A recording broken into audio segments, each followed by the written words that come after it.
você abra a sua Bíblia em 1 Coríntios capítulo 5.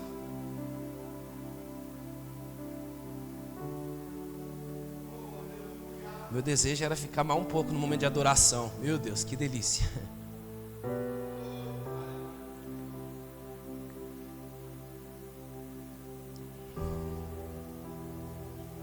1 Coríntios capítulo 5, verso 6, a Bíblia vai dizer assim: o orgulho de vocês não é bom. Vocês não sabem que um pouco de fermento faz toda a massa ficar fermentada? Livrem-se de todo fermento velho, para que seja uma massa nova e sem fermento, como realmente são, pois Cristo, nosso Cordeiro Pascal, foi sacrificado. Por isso celebramos a festa, não com fermento velho, nem com fermento da maldade e da perversidade, mas com pães sem fermento, da sinceridade e da verdade. Espírito Santo, nós lhe convidamos nessa manhã a simplesmente fazer um ensino a respeito de Jesus e o seu sacrifício. Você era um mestre por excelência, e você pode ir mais profundo ser de cada pessoa aqui. Que essa mensagem não seja simplesmente um conhecimento ou que traga uma sabedoria, mas que nós possamos trazer uma palavra revelada para uma aplicação prática em nossas vidas. É isso que o Senhor possa nos ensinar a praticar cada palavra que vai ser citada neste domingo, em nome de Jesus, amém. Aqui o apóstolo Paulo, ele está falando um pouco sobre fermento, sobre pão com fermento ou sem fermento. Nós entendemos que aqui ele está falando um pouco sobre o nosso Cordeiro Pascal, que é o próprio Jesus. Mas para que a gente entenda onde nasceu, aonde foi criado, aonde foi citada a Páscoa, existe dentro da teologia algo chamado a lei da primeira menção. O que seria a lei da primeira menção? Tudo aquilo que você quer entender, compreender dentro da Bíblia, você vai na lei da primeira menção, que ali é como se fosse o prototipo. É prototipo que fala? Protótipo. Uma igreja inteligente é muito bom, aleluia. Protótipo é ali aonde nasce, e ali você consegue compreender o propósito, o entendimento e a direção daquilo. A primeira menção da palavra Páscoa, onde a Páscoa foi celebrada, foi em Êxodo capítulo 12. Tudo bem até aqui, gente? Eu quero ter um compromisso com vocês nessa manhã. Se alguém estiver cochilando do seu lado, você só dá um cutucão, pode ser? Vocês têm esse compromisso comigo ou não? Nós temos 25 minutos para ministrar. Eu creio que esse irmão, essa irmã não vai dormir, em nome de Jesus. Você quer comigo?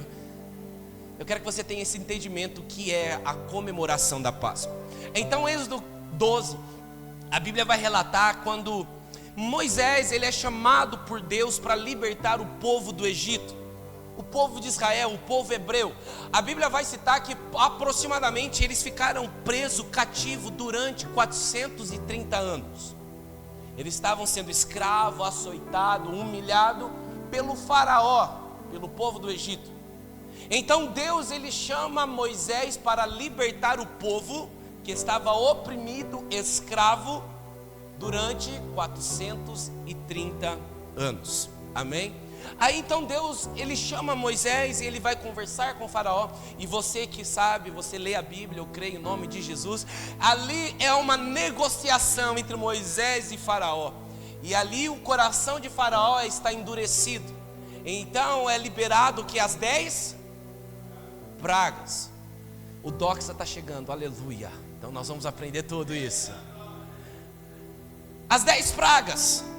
Mas antes de liberar a 10ª praga, Deus dá uma orientação a Moisés para que Moisés falasse com o povo, falando assim, a todo o povo hebreu, a todo o povo de Israel, dizendo assim: vocês vão pegar um cordeiro aproximadamente de 1 ano, sem mácula, e vocês vão sacrificar esse cordeiro. E esse cordeiro vai ser um por casa, mas se a sua família for pequenininha, vai com o vizinho. Isso já é uma revelação, amém? Se a sua família for pequena, olha para o lado aí e chama ele para almoçar hoje na sua casa. Aleluia. Nessa hora ninguém dá aleluia, né? Ninguém dá glória a Deus. Então você reúne com o seu vizinho e faz todo esse rito. Que rito era? Você mata o cordeiro e retira o sangue. Se você vai estudar sobre essa questão, muitas pessoas já perguntou: pastor, pode comer carne com sangue?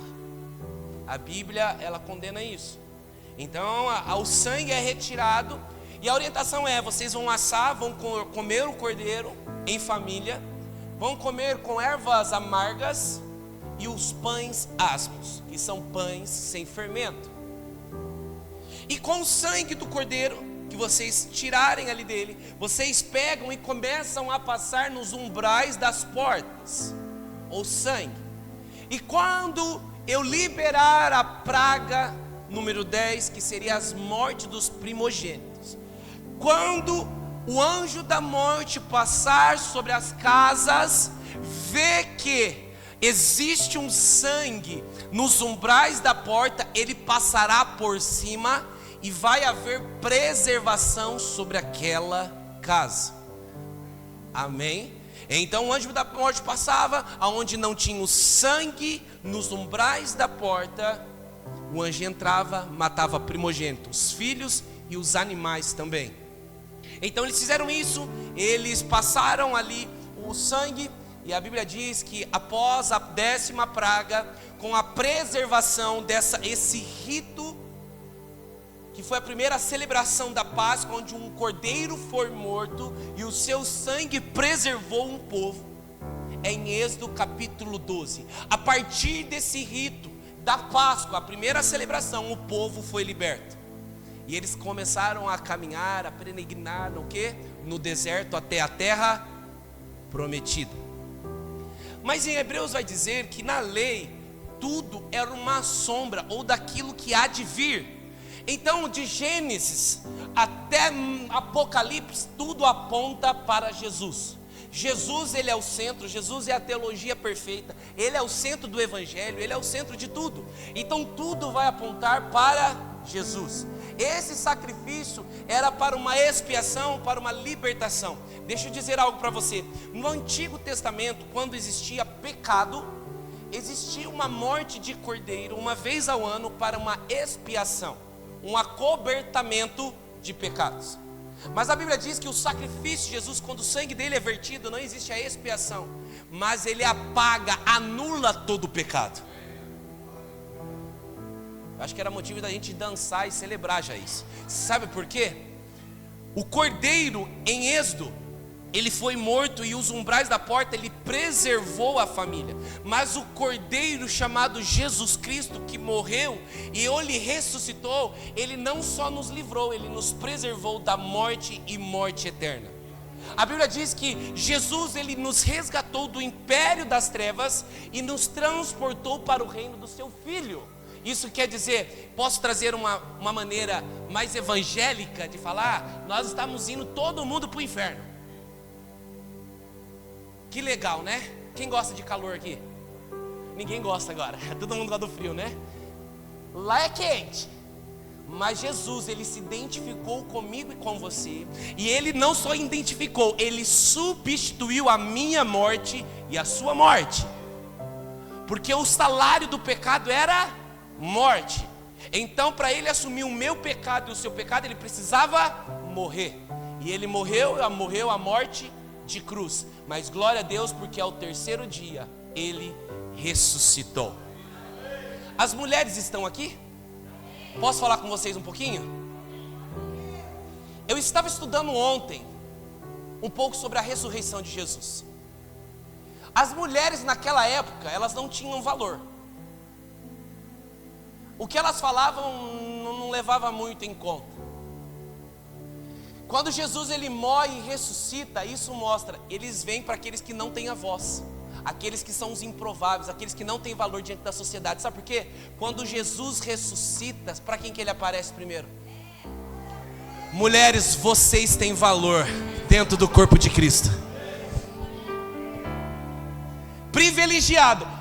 Foram com as mulheres, e as mulheres foram e propagaram a ressurreição. Mulheres, vocês têm uma missão: propagar a ressurreição de Jesus. Aleluia. Voltando para a ministração. A palavra Páscoa, ela tem uma tradução no seu original chamado Pessah. A palavra Pessah, que é Páscoa, significa passagem por cima, que nós falamos agora que o anjo da morte passava por cima. E também tem a outra tradução significada passagem. Então a palavra Páscoa significa Pessah, que é no original, que significa passagem por cima ou passagem. A passagem por cima fala sobre uma preservação, e a passagem é de uma vida de escravidão para uma vida de liberdade. Então a Páscoa era o símbolo de uma preservação e uma libertação de um povo. Agora, trazendo para um aspecto atual, eu quero trazer 3 pontos sobre os benefícios da Páscoa. O benefício. Agora eu quero fazer uma dinâmica com vocês. Quem vir aqui na frente pegar o microfone vai ganhar um livro lindo. Falar para mim qual é o significado da Páscoa e a sua tradução em português. Alguém quer arriscar? O microfone está aqui. Ninguém quer ganhar livro? Ninguém quer ganhar livro. Deus abençoe. Vocês estão aqui mesmo? Vocês querem que eu volte desde o início? A Bíblia vai relatar sobre 3 pontos que resultou. Porque na verdade todo sacrifício ele gera um resultado. Todo sacrifício ele gera um resultado. E um dos seus sacrifícios, que foi de um cordeiro, simplesmente de um animal, ele gerou preservação. Diga comigo, preservação.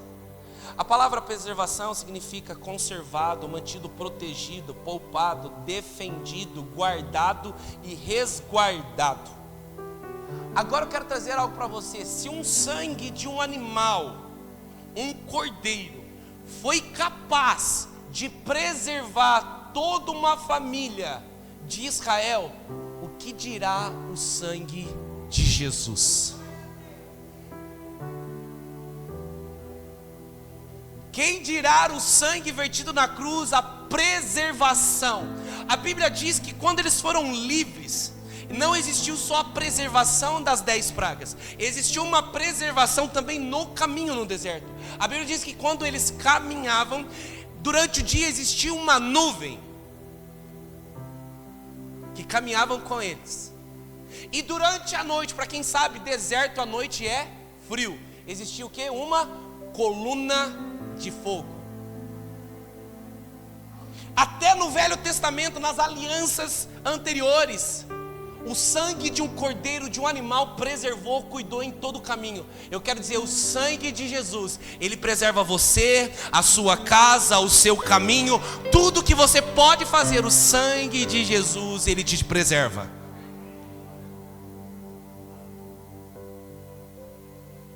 Agora eu quero dizer algo. O sangue de Jesus, quando diz em Êxodo capítulo 12, foi passado aonde?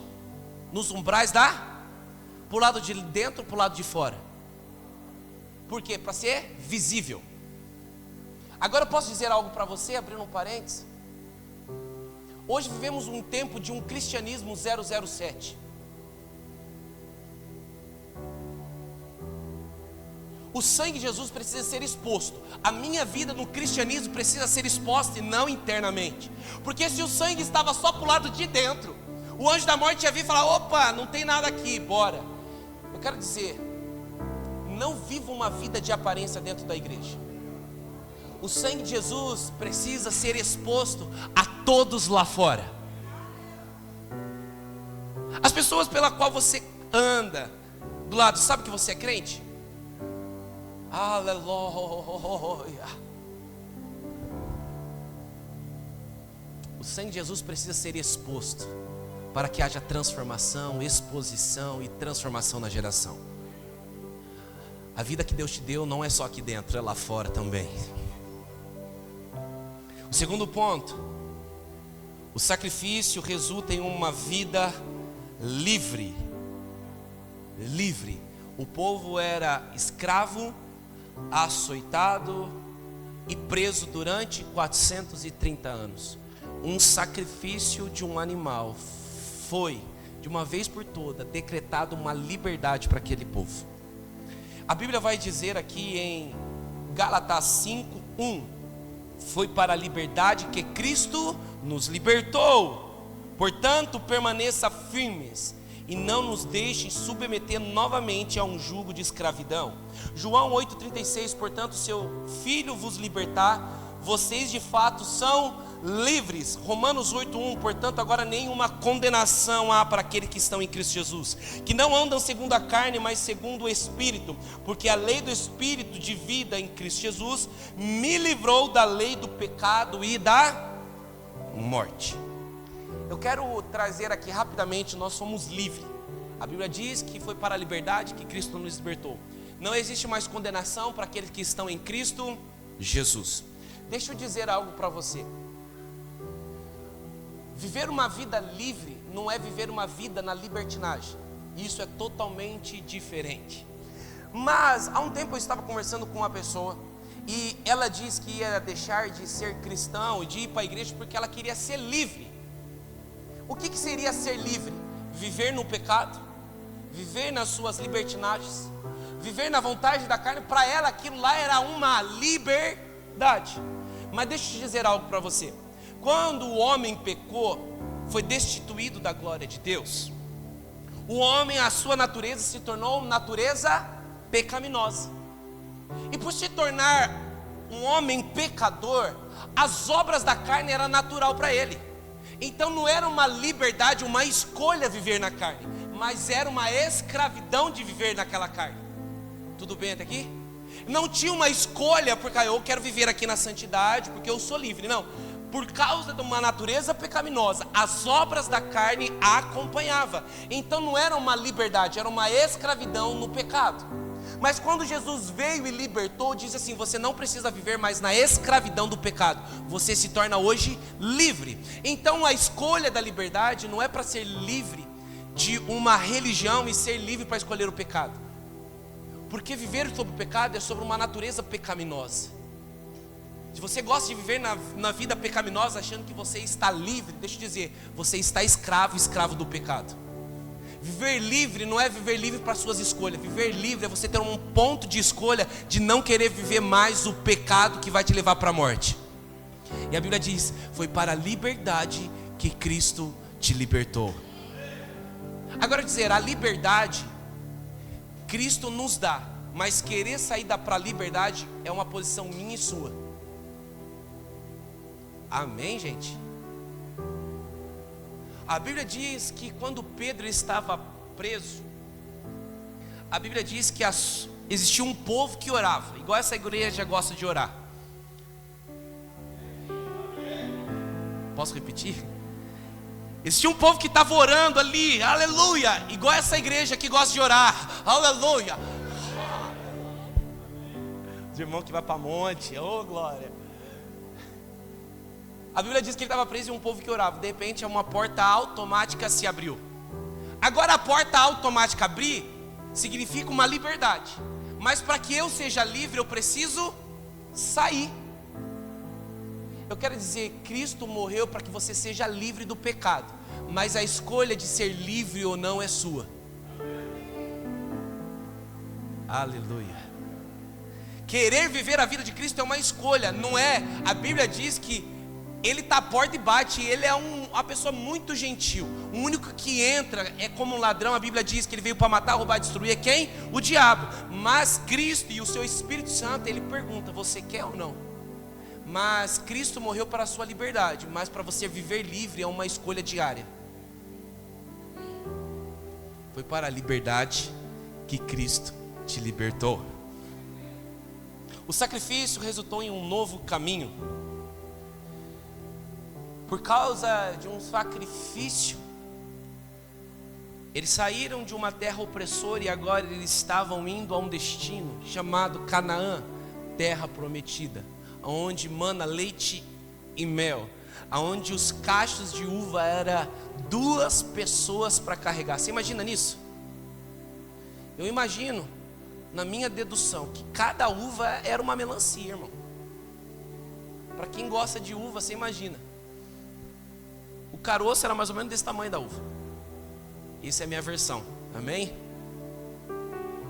Então a Bíblia diz que de um caminho de opressão, de um local de escravidão, por causa de um sacrifício, agora existe um novo e vivo caminho em direção à nossa terra prometida. Agora eu quero dizer, a Bíblia diz que Hebreus 10:20, por um novo e vivo caminho que Ele nos descortinou por intermédio do véu, isto é, do seu próprio corpo. Coríntios 5:17, portanto, se alguém está em Cristo, uma nova criação é. As coisas antigas já se passaram e tudo se fez. O sacrifício de Jesus nos trouxe um novo e vivo caminho. As coisas velhas se passam, agora eu prossigo para o alvo, que é Cristo Jesus. As coisas velhas se passam e tudo se faz novo. O sacrifício de Jesus não só traz um caminho, mas uma nova perspectiva de vida. Filipenses 3:13, irmãos, não penso eu que mesmo já tendo alcançado, mas uma coisa eu faço, esquecendo das coisas que ficaram para trás, avançando para as coisas que estão adiante, prossigo para o alvo, a fim de ganhar o prêmio do chamado celestial de Deus em Cristo Jesus. Agora eu quero dizer algo para você. O sacrifício de um cordeiro foi capaz de mudar uma rota, de agora colocar um novo destino. Quanto mais o sangue de Jesus. O sangue de Jesus, ele traz um novo e vivo caminho, mas também ele dá possibilidade de recomeçar tudo de novo. Você imagina você 430 anos preso. Qual é a sua perspectiva de vida? Nenhuma. 430, não vou sonhar mais, os sonhos foram roubados, os projetos foram roubados, tudo foi roubado. Eu estou preso. O que eu vou fazer a não ser escravo? Mas o sacrifício não só devolveu a liberdade, devolveu os sonhos, os projetos, devolveu a vontade de viver novamente. Eu sei que pelo Espírito Santo de Deus existem pessoas aqui que estão assim desistindo da vida. O sacrifício de Jesus nesta manhã te está trazendo vida novamente. Tem pessoas que estão presas como esses escravos. Eu não sei o que faço mais, não tenho mais perspectiva de vida. Para você também, Jesus, ele é a própria liberdade. O sacrifício de Jesus te trouxe liberdade. Foi para a liberdade que ele te libertou. Isso que está preso em você hoje não faz parte da nova caminhada.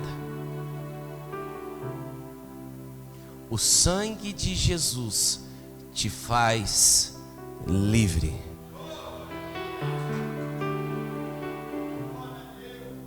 Livre de vícios, livre de mentiras, livre de muitas coisas. O sangue de Jesus nesta manhã te faz livre. A Páscoa, ela foi destinada para que o povo de Israel lembrasse da onde Deus o tirou e como foi tirado, a intervenção, a liberdade, o que Deus tinha feito. Por isso nós, como um cristianismo, nós fazemos a ceia para lembrar aquilo que Cristo fez por nós. Nós estamos novamente dizendo, destinado à morte, mas o sangue vertido na cruz nos trouxe vida e uma vida em abundância, nos tirando do império das trevas, nos trazendo para o reino do seu Filho e trazendo hoje uma paternidade onde eu e você podemos ser chamados de filho. Deixa eu dizer algo para você, eu vou contextualizar. Eu quero trazer uma história, uma parábola, não bíblica, não é da Bíblia, foi contado por um pastor, eu achei fantástico. Um pai, ele perdeu seu filho assassinado e prenderam o assassino do seu filho. Esse menino ficou 6 meses preso porque ele tinha matado um rapaz. Chega o dia do seu julgamento. Chegando no dia do seu julgamento, ele entra dentro daquela sala. Quem é o juiz? O pai do menino que ele tinha matado. E quando ele depara, ele fala: estou condenado. Eu matei o filho do juiz, ele vai me julgar? Lascou. E quando ele é julgado, ouve todos os depoimentos e tudo, aí vem a sentença do juiz. Quando ele olha para aquele rapaz, ele fala assim: eu sendo juiz, e sendo também o pai do menino que você matou, eu considero você hoje livre. Mas deixa eu dizer, livre. E outra coisa, eu quero que você venha morar comigo e se senta na minha mesa. E hoje você não será só um condenado, hoje você vai se tornar um filho meu e vai estar comigo dentro da minha casa, comendo da minha comida, fazendo parte da minha família e do meu lar. Olhando por uma lógica natural, isso faz sentido para você? O cabra mata seu filho, o seu único filho que ele tinha. Além dele trazer liberdade, ele fala: não, agora vamos fazer o seguinte: como você já matou meu filho, agora você vai se tornar o meu filho, vai comer da minha comida, vai sentar da minha mesa, e você não tem mais nenhuma acusação. Isso é a história da humanidade. Eu e você matamos Cristo com os nossos pecados. Cristo morreu em meu lugar e em o seu lugar. Ele foi assassinado. Deus poderia muito nos julgar, mas ele falou assim: não, por causa do sacrifício do meu filho, meu único filho, hoje vocês vão se tornar livres de toda acusação. Vocês estão livres e vocês vão sentar na minha mesa, vai comer da minha comida e vai fazer parte da minha casa. Isso é a nossa história. Não existe condenação para aqueles que estão em Cristo Jesus. O nosso pecado foi apagado e hoje tudo se faz novo. Existe uma mesa preparada perante você e diante do Pai para desfrutar de uma nova vida, de uma nova realidade, de uma nova perspectiva, que só foi por causa da morte e da ressurreição do nosso Rei. Isso é a Páscoa. É sobre um cordeiro que foi morto, mas ele ressuscitou e vivo para todo sempre. Então a celebração anual, eu vou falar de um aspecto meu, eu vou falar o meu entendimento. Nós fazemos uma grande celebração no Natal, não é verdade? Quando fala Natal, você pensa no quê? Comida. Ah, não vem, vamos ser hipócrita aqui não, gente. Vamos fazer leitão, vamos fazer carne, pavê. Deixa Deus falar. Eu estou livre em 25 de dezembro, amém? Eu estou livre. Eu estou livre. Estou aí. E fazemos uma grande festa, celebração, porque foi o nascimento. Mas para mim faz muito mais sentido não só o nascimento, porque sem o nascimento, sem uma ressurreição, não faria sentido, era apenas mais uma criança que nascia. Para mim faz muito mais sentido um tempo de celebração e de comemoração à Páscoa. Mas nós acordamos num domingo de manhã que poderíamos celebrar uma ressurreição, uma mudança de vida, de relembrar aquilo que Ele fez por mim, a gente trata como normal e vemos na igreja comer pastel.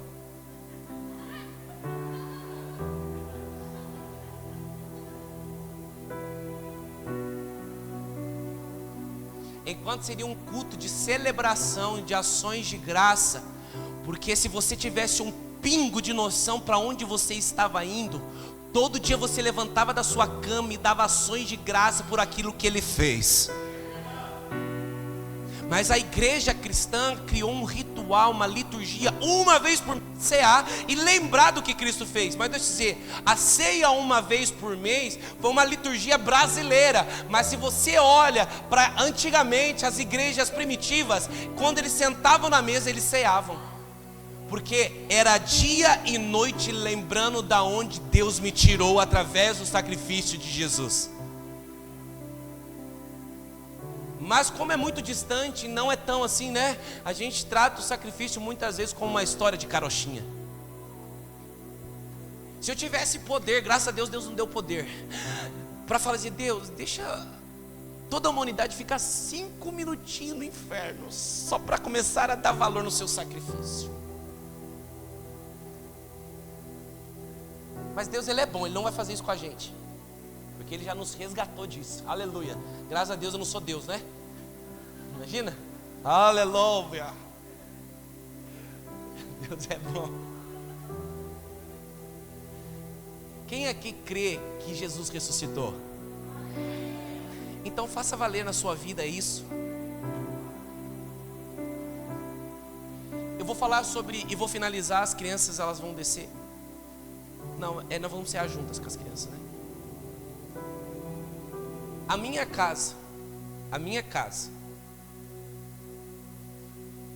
todo domingo de manhã, não é porque somos pastores, somos líderes de uma igreja, graças a Deus meus pais estão aqui na frente. Desde que eu me entendo por gente,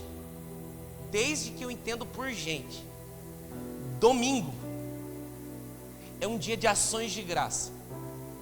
Era chuva, sol.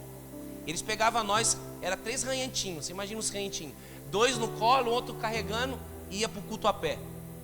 Quando você entende o sacrifício de Jesus,